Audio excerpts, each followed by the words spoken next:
Hey business owners, Jennifer Shaheen here, founder and president of Technology Therapy Group.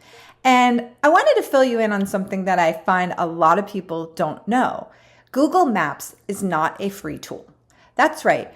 For consumers to use it, absolutely is free for them. But for you as a business owner to put it on your website, on your contact page, or to show locations, if you are a brand and you want to show people where to find your customers around the world, integrating with Google Maps is not a free tool.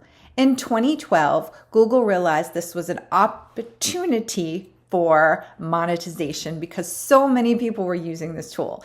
And in 2018, they created a pay-as-you-go model. So if you would like to have a moving or interactive map on your website, you do need to sign up at Google Maps as a developer and put a credit card in.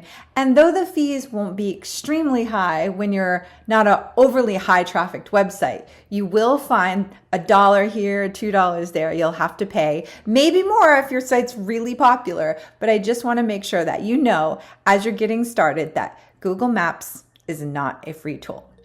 For more tips and tricks, stop by technologytherapy.com.